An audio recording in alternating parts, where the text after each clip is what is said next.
We're back on InfoWars Nightly News, and I'm delighted to welcome author and investigative reporter John Rappaport, and the website is nomorefakenews.com.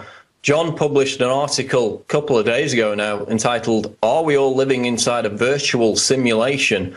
And he joins us to talk about it. John, welcome to the show. Great to be here, Paul. Thanks.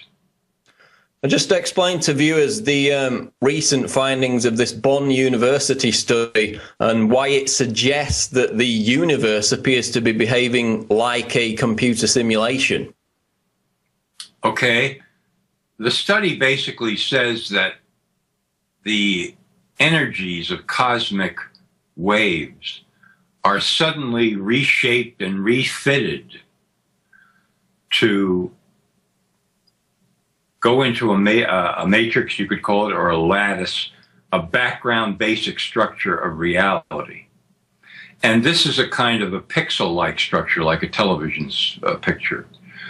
So if this theory is correct, then it appears that there's some sort of an automatic program at work here throughout the universe where energies are reshaped, restructured instantaneously to become part of this very tight system, very tight structure, which surrounds us and makes up our reality.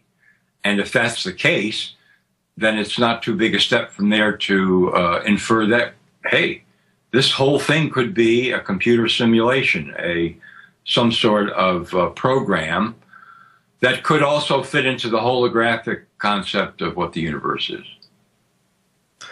Right, and it also ties into the multiverse theory, doesn't it? I guess it's not contradictory to either the holographic universe or the multiverse theory. Both of those scenarios could tie in at the same time, couldn't they?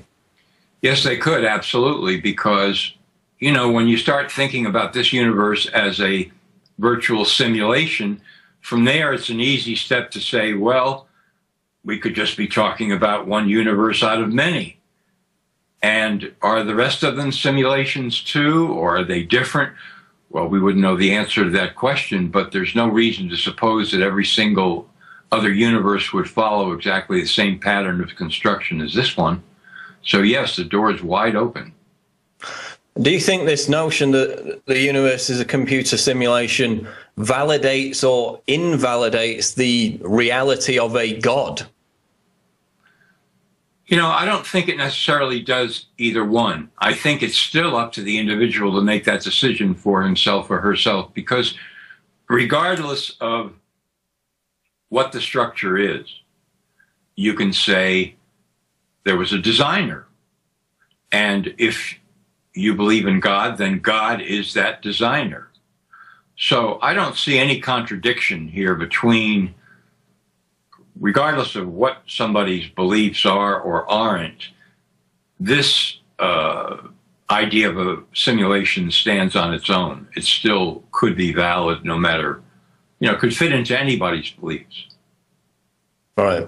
And I mean, is it a fixed and unchangeable program, do you think, or can we as humans mold and change the nature of this simulation through our thoughts, prayers, and actions? That's a great question, Paul. I happen to think that any structure can be changed. In this case, of course, all the emphasis on technology, the idea that, you know, this is an energy design that we're talking about here, this lattice, and it's formulated according to certain principles that physics can discover. And if physics can discover those principles, then there's a possibility of changing the program or the structure. And I don't see why that wouldn't be possible. Of course, it would take an awesome amount of science in order to be able to understand it and do it. But even with the holographic concept of the universe, where you're talking about a two-dimensional surface that contains who knows how many lines of code that then project the universe as we know it, the obvious inference there is that people might want to get to the point where they could change those lines of code. So I think, again, the door is open to the idea that this program is not permanent, that it could be changed, that alterations could be made. And of course, we know now that they've discovered through quantum physics that matter, time, and energy itself cannot be divided infinitely. Eventually, you get to the equivalent of basically the equivalent of 1 pixel on a computer screen, because matter is basically empty. We also know that subatomic particles that make up matter are diffuse when not observed. Their behavior actually changes when they have an observer. So what does that tell us about the nature of reality if you know, in terms of quantum physics, things cannot be divided infinitely? Eventually you get down to the equivalent of 1 pixel. Well, that would tend to reinforce this idea that there is a pixel-like lattice that you know, informs our reality and this universe. But at the same time, I would say it adds complexity to the problem, because if matter and energy are behaving in ways that we don't understand while we're not observing them, then the idea of changing the program on which this universe is based could run into a whole series of problems. I mean, if the observer and what the observer is seeing are intimately connected, and you start making alterations and changes in the basic program of reality through some sort of technology, that is only giving you answers based on what you can see and observe. What's happening when you're not seeing it, that could be a whole other can of worms. Well, it's fascinating, isn't it? Because they've learned that these atoms only really behave in a certain way in terms of their relationship with the matter around them. When they're not being observed, they behave differently. So it's fascinating. But I mean, in your article, you talk about this concept that we're all artists. And the way I thought about it was, you know, we all create our own universes. Isn't that what dreams are about? You know, we go to sleep, we create our own landscapes, our own characters, our own objects, our own rules of physics, even in our dreams every night. So, you know, is that concept not too far removed from the idea that the universe itself is a simulation, if in our own brains every night we create our own simulation on a regular basis? I'm right with you on that one, Paul. When I said in the article, we are all artists, that's exactly what I mean. You know, the history of Earth gives us millions and millions and millions of artists of all different kinds. And everything that they create, in fact, everything that people in their work every day create, because we're constantly inventing and creating, even when we're not aware of it, bolsters this idea that each one of us is creating worlds and realities and universes all the time. And so from there to go to, well, the physical universe is that kind of thing as well. It's a work of art. It's a fantastic work of art, but it certainly doesn't have to be the only one. And what is our participation as artists in the work of art that we call the physical universe?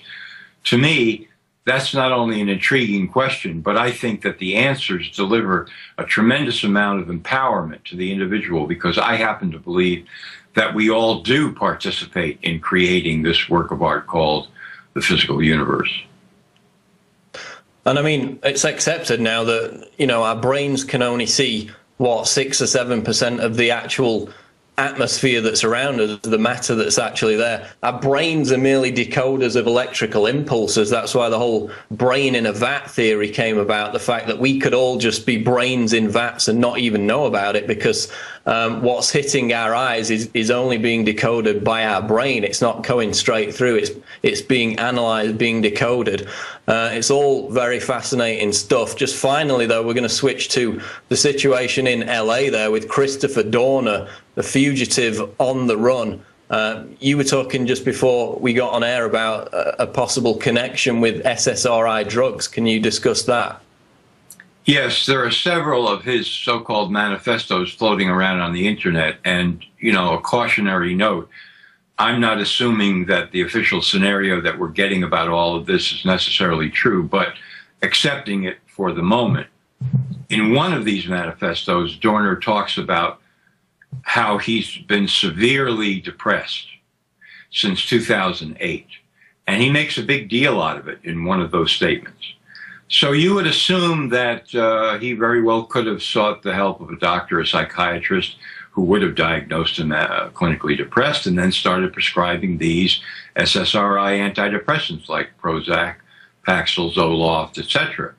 Well, we know from many stories that are true and also studies that these drugs induce violent behavior, suicide, homicide.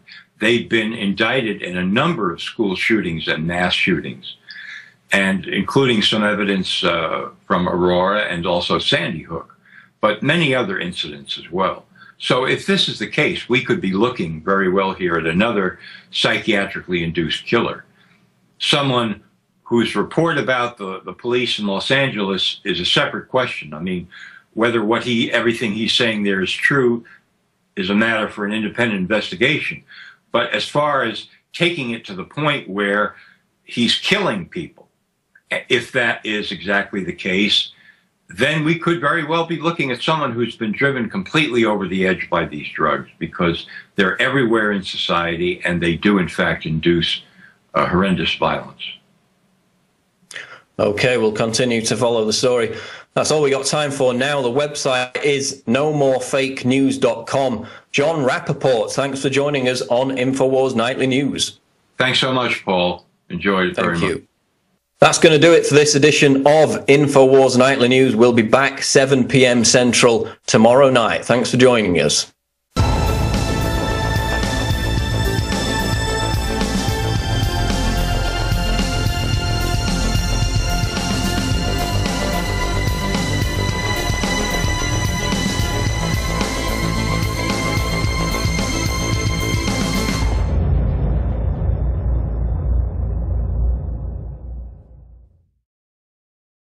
ProPure is introducing Pro One. All of your filtration in one system, portable, on the go. This is the Pro One by ProPure. You wanted it, you got it. No more do you have 2 or 3 filters to just reduce sodium fluoride. You have a system that cuts out the sodium fluoride and up to 95% of hydrofluorosilicic acid. Advanced manufacturing technology combines silver-impregnated white ceramic with new Aquamedics advanced media for removal of fluoride and other heavy metals, all in one filter element. It cuts out the acid derivative of fluoride. It is the only one that does it, and out of the gates, we have it discounted at 10% off with promo code WATER. This is the only system that in one unit helps reduce or remove pesticides, herbicides, chloramines, ammonia, and chlorine, hydrofluorosilicic acid, the most common form of fluoride not covered by other fluoride filter brands, and sodium hexafluorosilicate. This is a revolution against the tyrants. They love putting the toxic acid base of fluoride into your water. They love the fact that it's an adjuvant supercharging the trace Prozac in the water and the hormones and the other chemicals. By cutting out fluoride, you cut out the turbocharger in all the poison being artificially introduced into your body. This is what I use. It's a win-win. You get a high-quality product at the lowest price. You support the InfoWar. Get your ProPure with the new Pro One filter today at InfoWarsStore.com or by calling 888-253-3139.